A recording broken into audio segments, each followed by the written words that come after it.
Picture this. I roll up after 2 weeks on a remote job site, dusty boots and all, to find a full wedding takeover in my backyard. White tents, champagne fountain by my grill, 200 strangers trampling my lawn, bride's veil snagged in my prized tomato vines, 3-time county fair champ. HOA president in pearls marches over. Sir, you're trespassing. Leave before you ruin the photos. She told me to leave my house. Catering guy even hands me a slider like I'm crashing the party. What she didn't know, retired construction foreman here, with a 15-year-old demolition permit itching for use. I smiled, dialed my old crew on speed dial. What would you do? Call cops, smash the cake, or go bulldozer? Drop it below. Cops, cake, or bulldozer, plus where you're watching from. She had no idea I'd turn her perfect day into the biggest regret of her entitled life. Legally, spectacularly, and without mercy. My tomatoes, still standing. This gets nuclear. Stick around. Let me back up 3 months to when this war started. My name's Hank Brewster, recently retired construction foreman, and I just inherited my grandmother's 1940s craftsman house in Willowbrook Estates after losing my wife Sarah to cancer. Moving here was supposed to be my fresh start, closer to my daughter's family, somewhere I could heal. The house sits on 2.3 acres, the biggest, most beautiful lot in the entire subdivision. While everyone else got crammed into quarter-acre postage stamps, Grandma's property kept its original farmland boundaries. Rolling green lawn, perfect for hosting events, mature oak trees providing natural shade, garden space that'd make a commercial nursery jealous. The smell of honeysuckle climbing my fence mixed with morning coffee from Grandma's old percolator.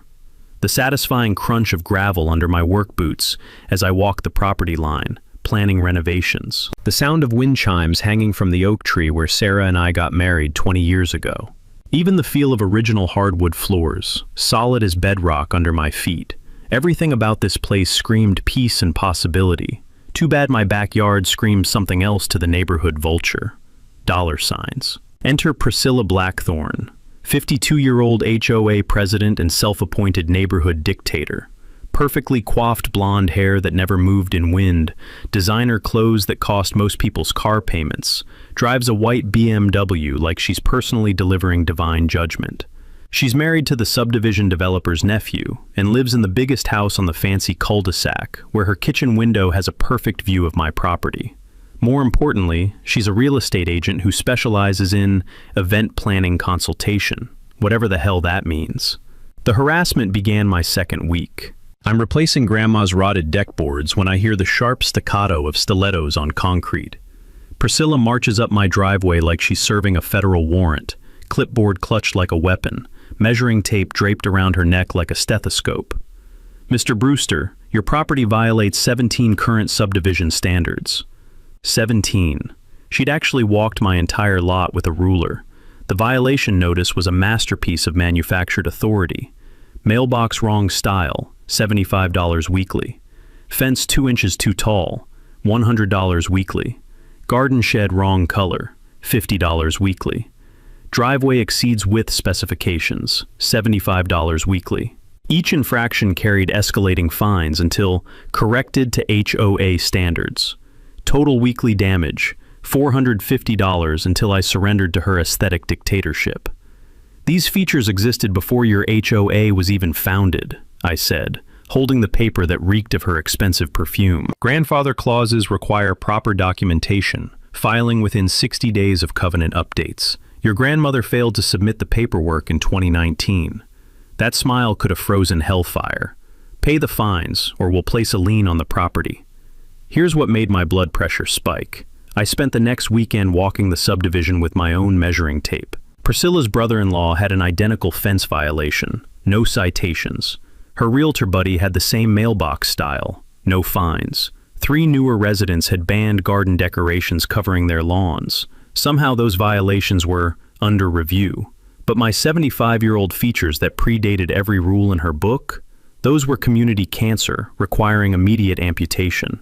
The subdivision politics became crystal clear at monthly HOA meetings. Picture a middle school cafeteria where the mean girl holds court, except the mean girl has legal authority and a lawyer for a brother-in-law. 5 original homeowners like me faced constant harassment, while 47 newer properties got free passes for identical violations. "We need consistency in our community standards," Priscilla would announce from her throne at the community center, laser-focused on us original residents sitting in the back like detention students. Some people think legacy status exempts them from progress. That's when I realized what this really was. A systematic squeeze-out campaign designed to force original homeowners to sell their larger properties to developers. Properties with enough space for, well, for hosting large events. Properties like mine, with the biggest backyard in the neighborhood and absolutely perfect sightlines from Priscilla's kitchen window. I should have connected those dots sooner. 2 weeks later, Priscilla escalated from harassment to full-scale warfare. I'm drinking my morning coffee on the back porch when her white BMW pulls up, followed by 2 other cars, like some kind of bureaucratic convoy.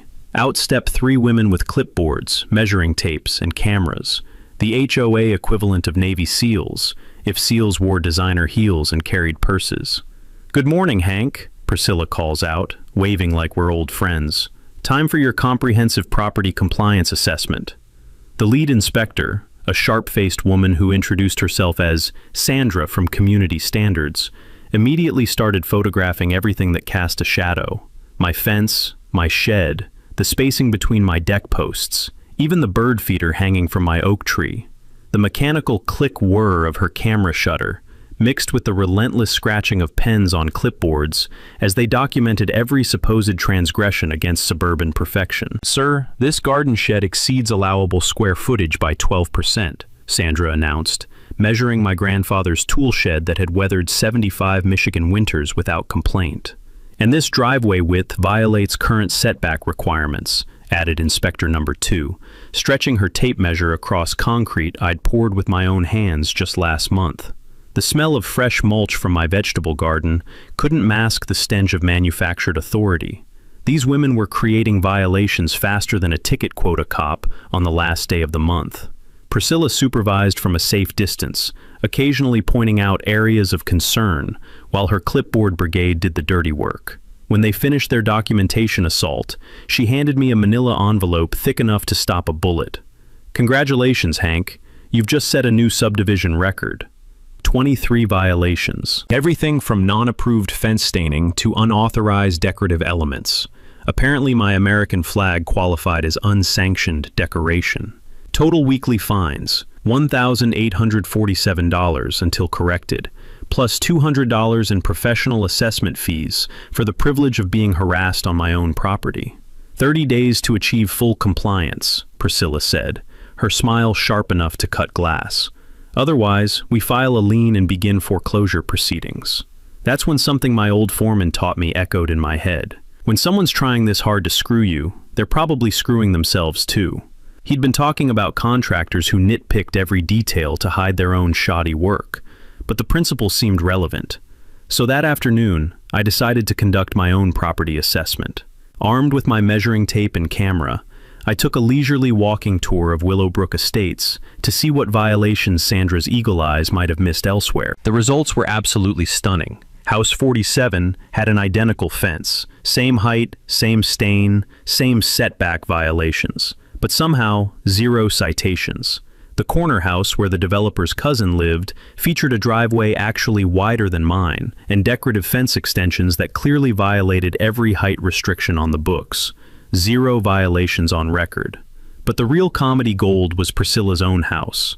Her rear addition sat 18 inches closer to the property line than regulations allowed.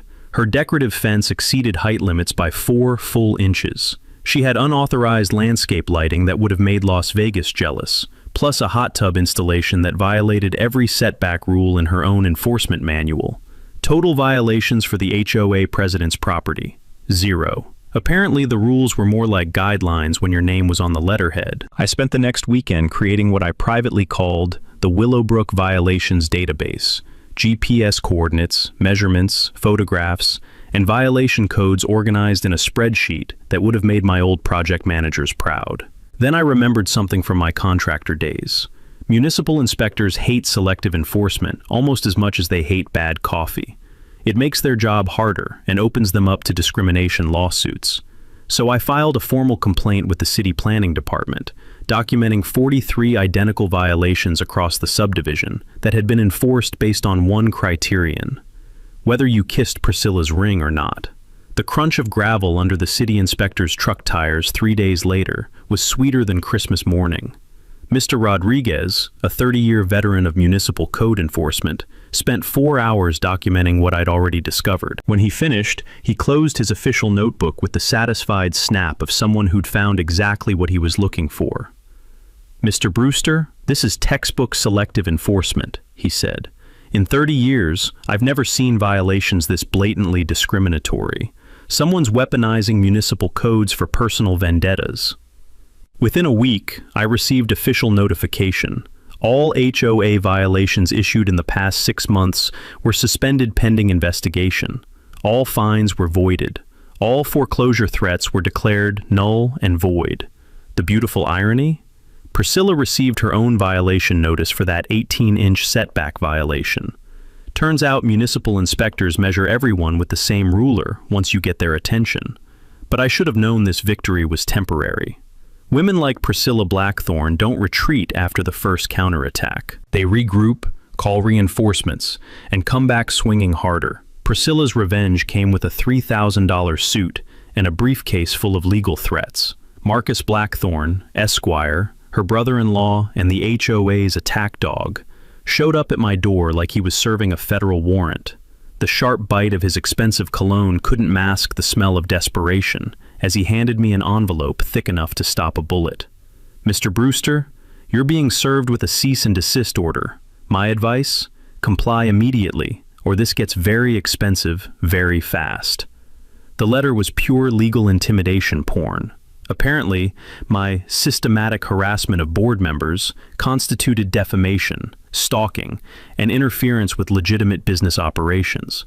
They wanted me to stop photographing violations, cease all contact with city officials, and submit to mediated resolution overseen by, surprise, Blackthorne Legal Services at $400 per hour. The threats escalated beautifully. Legal fees that would exceed your property value, foreclosure proceedings that would destroy your credit permanently, and criminal harassment charges that could result in jail time. Marcus delivered each threat with the cold precision of a mortician measuring a coffin. After he left, trailing expensive cologne and cheaper intimidation tactics, I called my daughter Lisa. She's a mortgage broker who deals with real estate lawyers daily and has a sixth sense for legal bullshit. "Dad, read me that letter word for word." Her laughter started as a snort and built to full belly laughs that echoed through my phone. "Dad, this is amateur hour intimidation. But here's what's weird. Why is a small HOA burning through serious legal fees over mailbox violations? Something doesn't add up." That question gnawed at me all night. The next morning, I drove to the county courthouse to follow the money trail. After 3 decades managing construction budgets, I knew that financial records never lie. People do. What I found in the public records made my blood pressure spike. Willowbrook Estates HOA had paid $67,000 in legal fees over 18 months, all to Blackthorne Legal Services. No competitive bidding, no board approval votes in the meeting minutes, just a blank check operation that would make a mob accountant proud. But then I struck pure gold.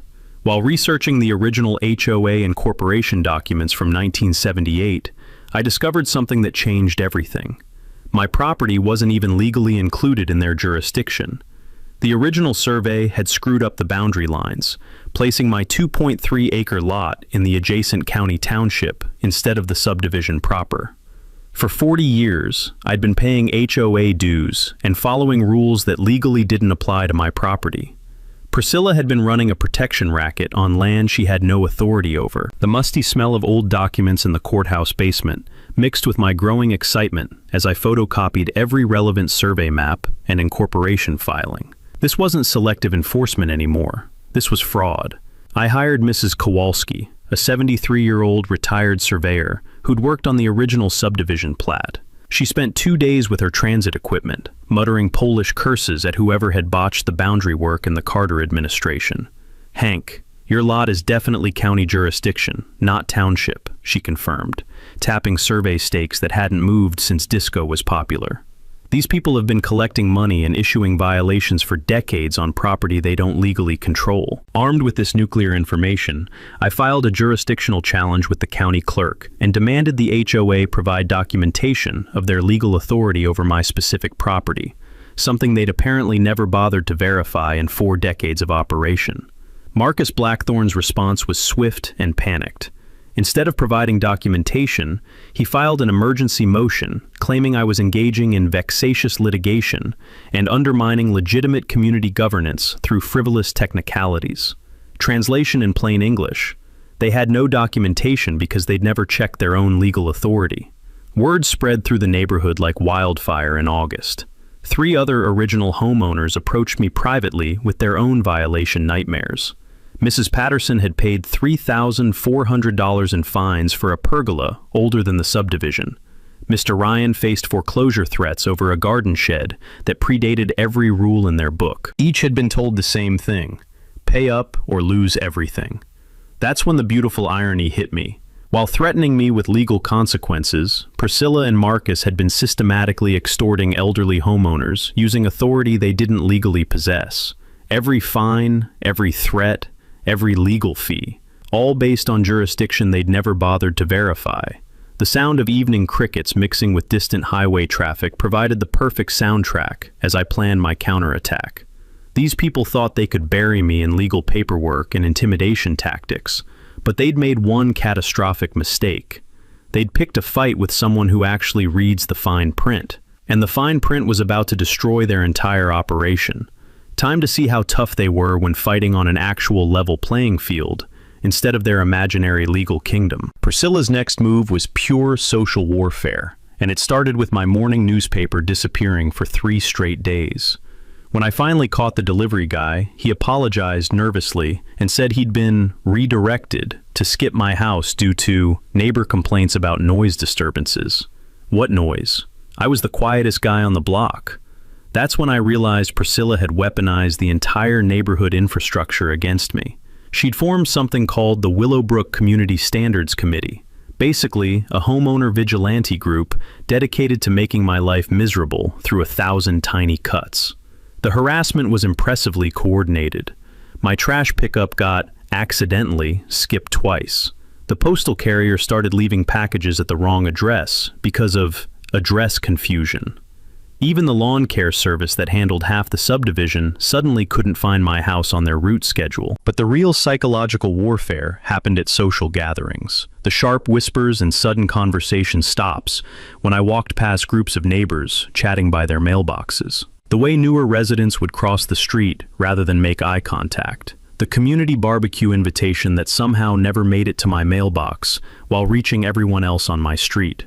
Priscilla had convinced 28 families that I was the neighborhood cancer threatening their property values. She'd done it by holding coffee meetings at her house, sharing selective financial information that made me look like a litigious maniac, costing everyone money in legal fees. "We need to stand together against unreasonable behavior," she told anyone who'd listen. "Property disputes like this affect all our home values. Some people think they're above community standards." The smell of her expensive coffee mixing with suburban gossip created the perfect atmosphere for turning neighbors into enemies. By month's end, I'd gone from friendly new resident to community pariah, all without throwing a single punch. But Priscilla made one critical mistake during her character assassination campaign. She got greedy. At the packed HOA meeting where she planned to publicly shame me into submission, she let slip some information that made my construction-trained brain start connecting dots. While explaining why legal fees had skyrocketed, she mentioned the association's need to protect our ability to host community events and maintain our reputation as a premier neighborhood venue. Venue. That word stuck in my head like a splinter. After the meeting, I decided to dig deeper into the HOA's event hosting activities. A quick search of the township's event permit database revealed something fascinating. Willowbrook Estates had filed for 17 special event permits in the past 2 years. Garden parties, anniversary celebrations, wedding receptions, all hosted on private community grounds with professional catering and parking coordination.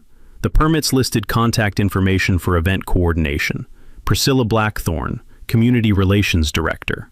My daughter Lisa, who'd been helping with financial research, took one look at the permit applications, and started laughing. Dad, this woman's running a side business using HOA resources. Look at these permit fees. She's charging people to use community space that's supposed to be free for residents. A deeper dive into public records revealed the beautiful scope of Priscilla's entrepreneurial empire. She'd incorporated something called Willowbrook Event Planning Services 18 months ago, with her home address as the business headquarters. The marketing materials, which I found cached on the internet, featured professional photographs of exclusive garden venues and private estate settings. The photographs showed my backyard, not similar backyards, not generic landscape shots. My actual oak tree, my specific fence line, my custom deck that I'd built with my own hands. She'd been using photos taken during her compliance inspections to market my property as a wedding venue rental. The audacity was breathtaking. This woman had been photographing my private property under the guise of HOA enforcement, then using those images to advertise event space she didn't own, couldn't legally access, and had no right to rent to strangers. But the real smoking gun came from the business insurance filings. Priscilla had purchased liability coverage for private estate event hosting that specifically listed my address as a covered venue location. She'd been collecting deposits and booking events on my property while I was completely unaware. The sound of my own heart pounding mixed with the evening crickets as I sat on my porch, staring at insurance documents that proved systematic fraud. This wasn't just HOA overreach anymore. This was criminal theft, stealing my property's commercial value while using her official position to photograph and access what she was planning to rent. That night, I called Mrs. Kowalski with an urgent request. I need you to research every event permit filed for this subdivision. Cross-reference them with property ownership records. I think we're about to discover that Priscilla's been running a wedding venue business using other people's backyards. Her Polish accent carried a note of grim satisfaction. Hank, if what you're thinking is true, this woman just committed fraud on a scale that will make the evening news. The war had just escalated from neighborhood harassment to federal crime territory. The smoking gun didn't come from my research. It came from a 17-year-old kid named Tyler, who knocked on my door at 7 in the morning, holding a clipboard and looking nervous as hell. Mr. Brewster, I'm with Enchanted Events Catering. We're here to start setup for the Peterson-Wilson wedding this Saturday. The bride's mom is freaking out because we can't find the electrical hookups for the sound system. I stood there in my bathrobe, coffee mug halfway to my lips, staring at this kid who was talking about a wedding in my backyard like it was the most normal thing in the world. What wedding? Tyler's face went white. The wedding? This Saturday? 200 guests?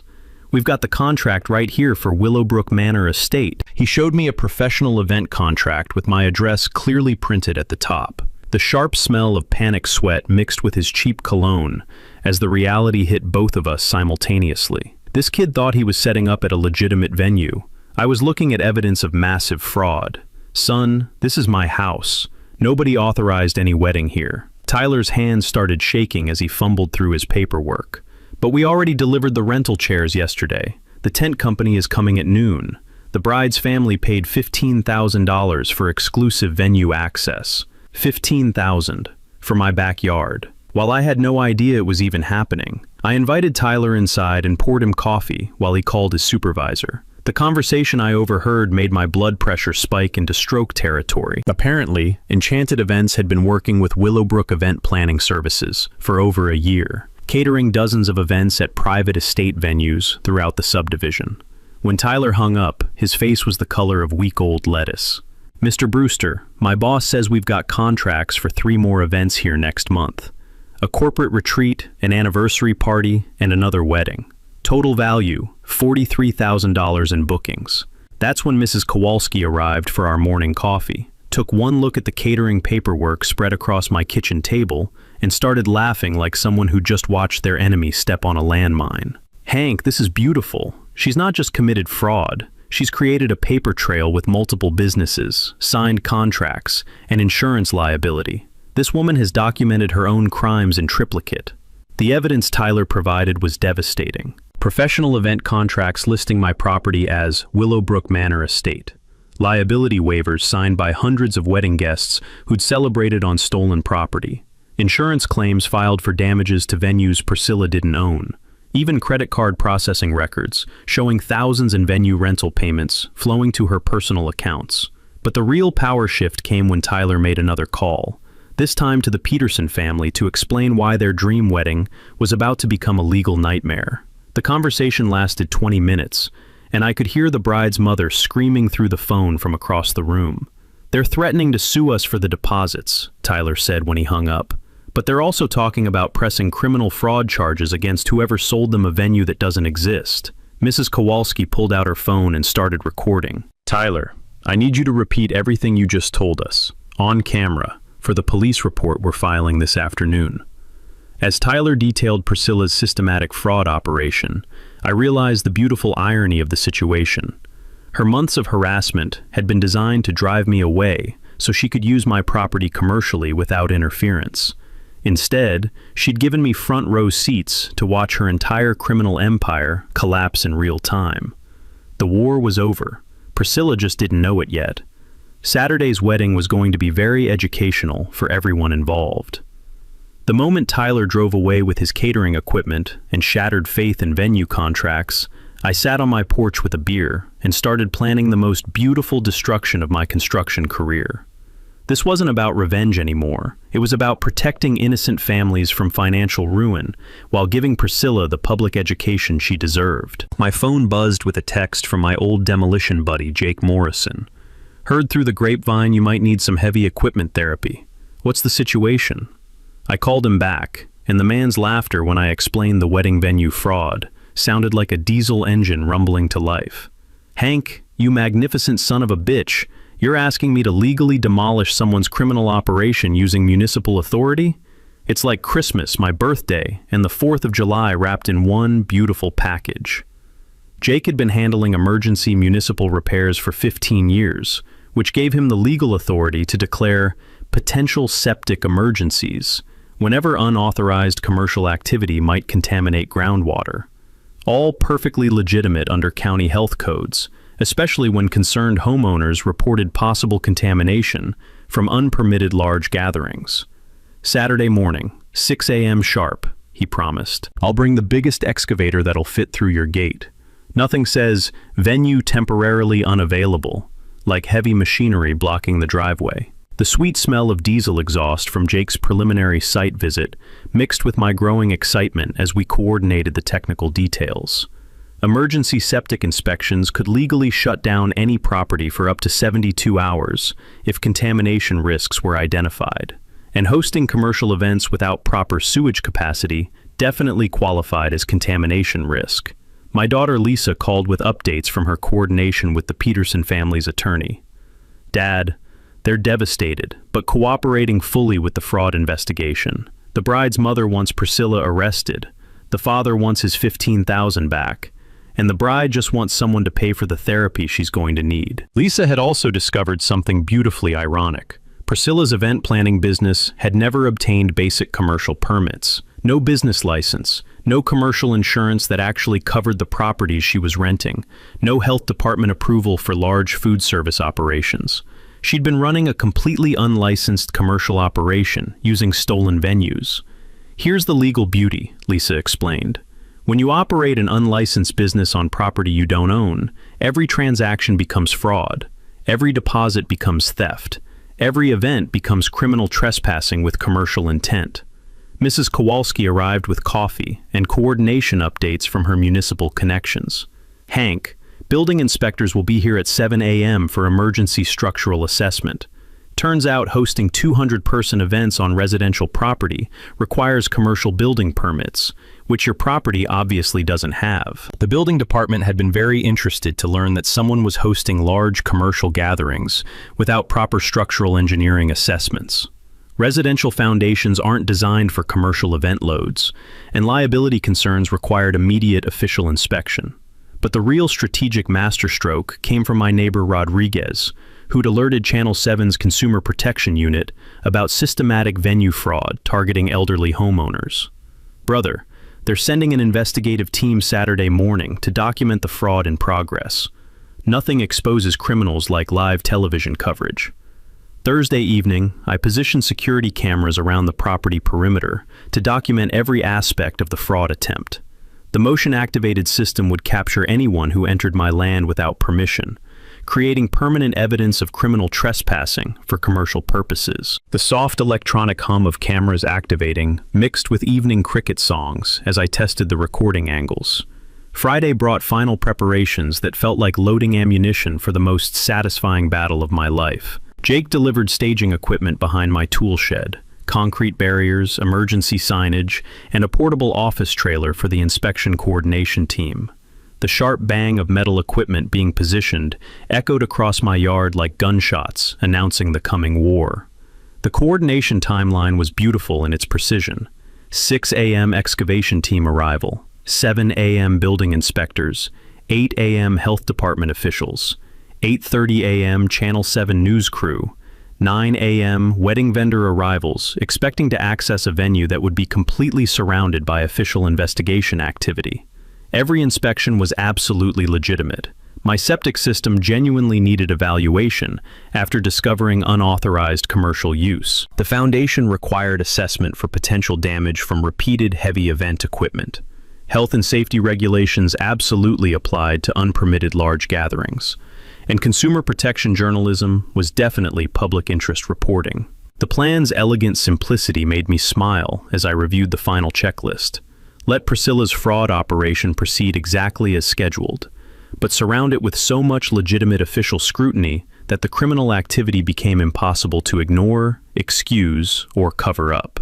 Saturday morning would feature 200 wedding guests arriving to find government inspectors, news cameras, and construction equipment, documenting the systematic fraud that had funded Priscilla's lifestyle for 18 months. The smell of fresh coffee mixing with diesel exhaust from Jake's equipment created the perfect soundtrack for tomorrow's spectacular demolition of a criminal empire built on stolen backyards and forged authority. Priscilla Blackthorne was about to learn what happened when you pick a fight with someone who builds things for a living and knows exactly how to tear them down legally. Friday night at 11 p.m., my security system lit up like a Christmas tree. Through the infrared cameras, I watched 3 figures in dark clothing creeping across my lawn like the world's most incompetent burglars. The lead figure moved with a distinctive click of designer heels on grass. Even during breaking and entering, Priscilla couldn't abandon her signature footwear. She'd brought backup, 2 teenagers who moved like they'd rather be anywhere else, probably her son and his unfortunate friend, recruited for what she'd undoubtedly pitched as protecting our community investment. The soft electronic hum of recording equipment mixed with my own barely controlled laughter as I watched them attempt to sabotage Jake's excavation equipment. They tried removing hydraulic caps like they were changing light bulbs, poured what looked like sugar into the fuel tank, and even attempted to disconnect battery cables with kitchen utensils. The amateur vandalism was painful to watch, like observing someone try to disable a space shuttle with a butter knife and positive thinking. I could have stopped them immediately, but watching Priscilla destroy her own legal defense by escalating from fraud to felony vandalism was better than cable television. Sometimes the best strategy is providing your enemies with enough rope to hang themselves and a comfortable chair to stand on. Saturday morning brought a sheriff's deputy to my door at 5:30 a.m., carrying a temporary restraining order that made my coffee taste like liquid irony. Judge Patricia Milhouse, apparently Priscilla's golf partner, had signed an emergency order at 11 p.m. the previous night, prohibiting me from interfering with legitimate business operations conducted under valid commercial agreements. Mr. Brewster, you're prohibited from disrupting lawful commercial activity, the deputy read with the enthusiasm of someone reciting tax code. Violation could result in immediate arrest. The legal document was a masterpiece of creative writing. Priscilla had sworn under oath that she possessed valid contracts, proper insurance, and full legal authority to conduct commercial operations on designated community event space. She'd painted herself as a legitimate businesswoman, being harassed by a vindictive neighbor through frivolous municipal inspections. Deputy, can I show you something interesting? I handed him Tyler's catering contract with my home address clearly printed as the venue location. According to this restraining order, you're here to protect someone's right to trespass on my private property for profit. Watching his expression change from bureaucratic confidence to genuine bewilderment was like watching someone solve a Rubik's Cube in reverse. He spent 15 minutes on his radio with supervisors, trying to determine whether he should arrest me for violating a court order that protected criminal fraud. Meanwhile, Jake arrived with his crew, surveyed the vandalized equipment, and started laughing like someone who'd discovered their enemies were complete amateurs. Hank, whoever did this has never seen real machinery. They tried to disable a Cat 320 excavator by loosening the air filter housing. It's like trying to stop a freight train by untying the conductor's shoelaces. The beautiful irony was that the sabotage had actually strengthened our legal position. Vandalized construction equipment on residential property constituted a legitimate safety emergency, requiring immediate professional assessment under county regulations. By 7 a.m., the coordination flowed beautifully, despite Priscilla's interference. Building inspectors documented genuine structural concerns about residential foundations handling commercial event loads. Health officials identified real contamination risks from unpermitted food service operations. The restraining order became evidence of obstruction when officials realized it was designed to prevent investigation of documented criminal activity. But Priscilla's most spectacular miscalculation came at 8 a.m., when Marcus Blackthorne arrived with an emergency judicial intervention, demanding suspension of all municipal inspections. He actually argued that safety regulations should be waived to protect his client's contractual obligations. The man stood in my driveway, designer suit immaculate despite the morning chaos, screaming into his phone at Judge Milhouse about prosecutorial overreach and interference with legitimate commerce. His voice carried across the neighborhood as he demanded judicial protection for what he still insisted was lawful business activity. Mrs. Kowalski, armed with coffee and her phone's video recorder, captured Marcus's increasingly frantic arguments.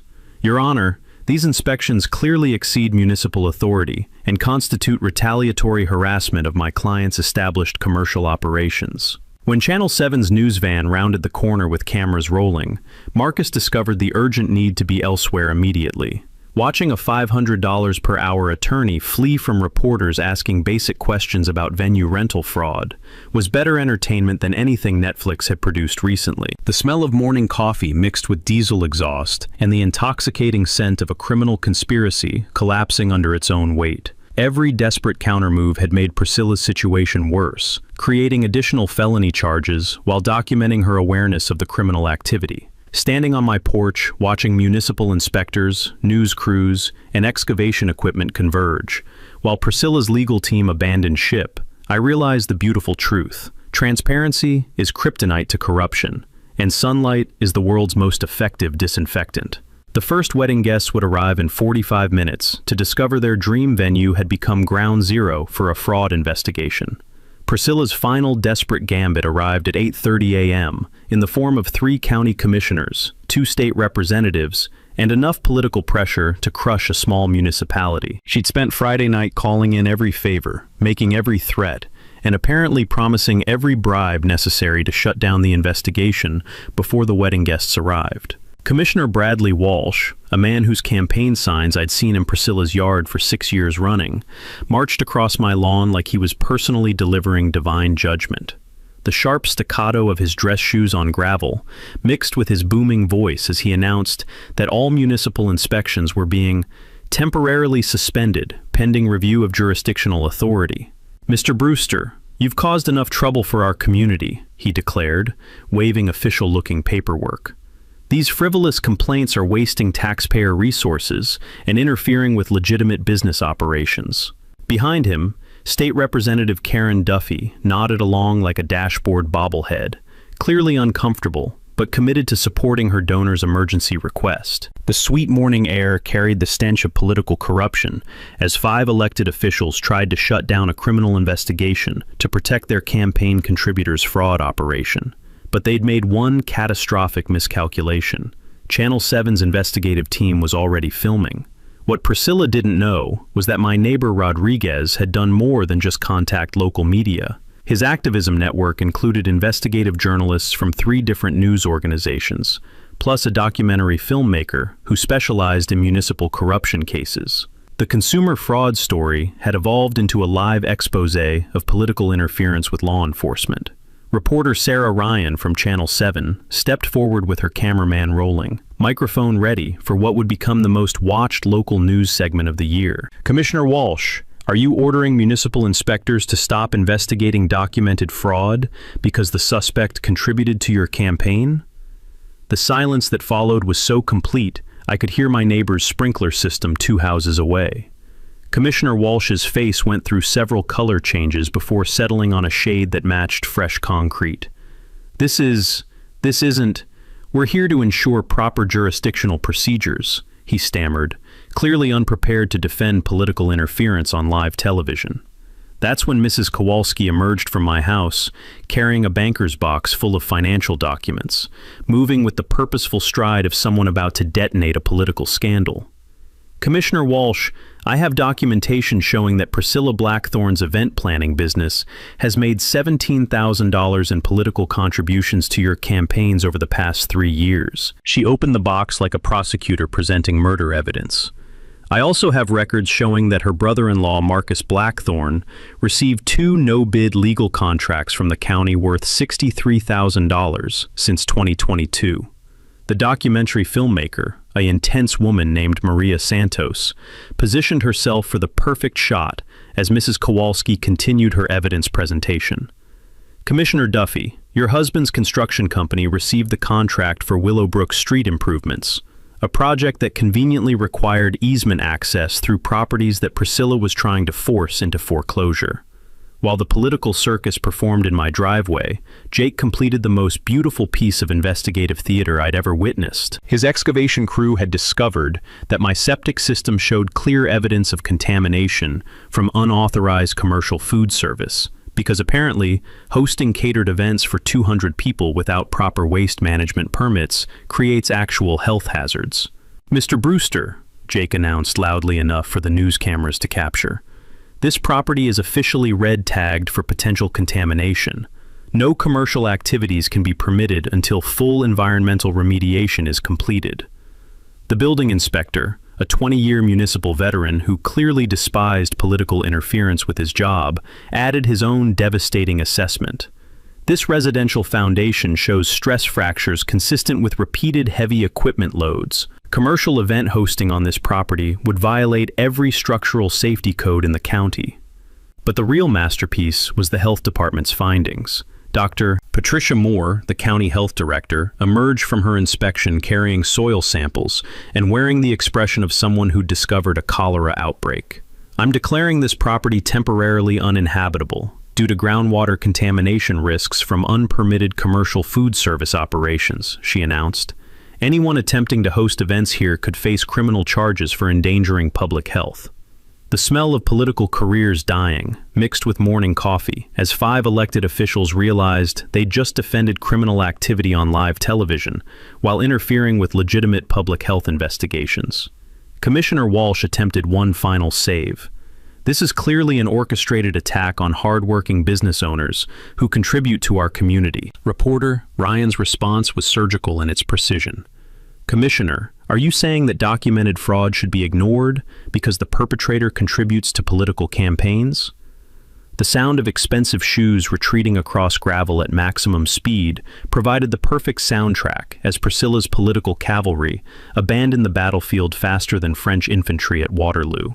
Standing on my porch, watching elected officials flee from reporters while municipal inspectors completed their documentation of systematic fraud, I realized something profound. Corruption only survives in darkness. The moment you shine enough light on it, even the most powerful people run for cover. The first wedding guests were arriving in 15 minutes to find their venue had become a hazardous waste site, surrounded by government officials and news cameras. At exactly 9 a.m., the first wedding guests arrived to find Jake's demolition crew positioning a massive excavator directly over what used to be Priscilla's permanent wedding infrastructure. She'd spent 2 years illegally installing concrete platforms, permanent tent anchors, and even an unauthorized outdoor kitchen facility on my property. All without permits, all without permission, all about to become expensive rubble.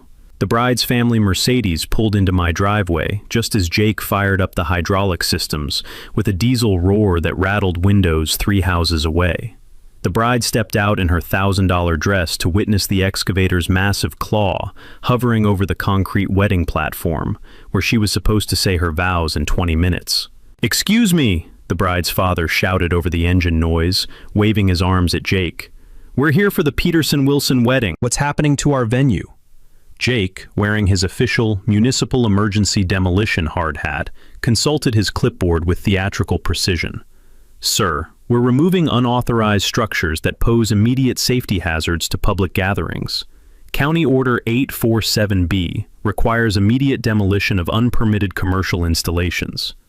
That's when Priscilla arrived in her white BMW, screeching to a halt just as the excavator's claw took its first massive bite out of her concrete wedding platform. The sickening crack of reinforced concrete splitting mixed with her scream of pure financial agony as $8,000 worth of illegal infrastructure turned into expensive gravel. "Stop! You can't destroy my venue improvements," she shrieked, running toward the excavator in designer heels and a cream-colored suit that was about to get very dusty. Reporter Sarah Ryan materialized with her cameraman, capturing the beautiful irony of a fraud perpetrator watching her stolen assets get legally demolished on live television. "Ms. Blackthorne, can you explain why you built permanent commercial structures on property you don't own?" Priscilla's response was pure panic-induced confession. "I invested $12,000 in those platforms. I have contracts. I have bookings. You're destroying a legitimate business." Jake's crew had choreographed the demolition for maximum psychological impact. The excavator methodically destroyed each unauthorized structure, while wedding guests watched in horrified fascination. The permanent tent anchors that had supported dozens of fraudulent events got ripped from the ground like weeds. The illegal outdoor kitchen facility, complete with gas lines that violated every safety code in the book, got reduced to twisted metal and broken dreams. But the real visual masterpiece came when Jake positioned the excavator to demolish the decorative wedding arch that Priscilla had permanently installed without permission. The massive machine delicately grasped the white lattice structure like a mechanical hand picking up a flower, then crushed it into splinters, while 200 wedding guests watched their venue disappear in real time. The bride started crying with the intensity of someone watching their entire future collapse into a gravel pile. Her father turned to the news cameras with the shell-shocked expression of complete financial devastation. "We paid $15,000 for this venue," he said, voice hollow with disbelief. "She stole our daughter's wedding day." That's when County Inspector Rodriguez emerged from his vehicle, carrying the demolition orders that made everything perfectly legal. "Ladies and gentlemen, these structures were built without permits on private property, without owner consent. Under County Code 847B, illegal commercial installations must be removed immediately to prevent public safety hazards." Priscilla made one final, desperate attempt to save her criminal empire. "You can't prove those structures weren't authorized. I have documentation. I have legal rights." Mrs. Kowalski stepped forward with her surveyor's equipment and the original property boundaries that destroyed Priscilla's last defense. "Ms. Blackthorne, every structure you built is 18 inches inside Mr. Brewster's property line. You literally built commercial facilities on stolen land." Jake saved the best for last.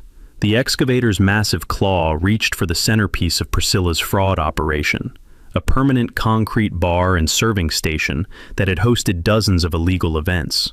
The machine lifted the entire structure, held it suspended for a dramatic moment while everyone watched, then dropped it onto the pile of rubble with a crash that echoed across 3 subdivisions. Detective Santos arrived with arrest warrants just as the last piece of unauthorized infrastructure turned into expensive gravel.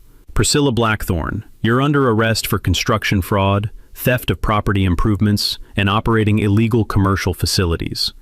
The handcuffs clicking shut, mixed with the sound of the excavator's engine winding down, as 47 neighbors applauded the most spectacular demolition of criminal activity in county history.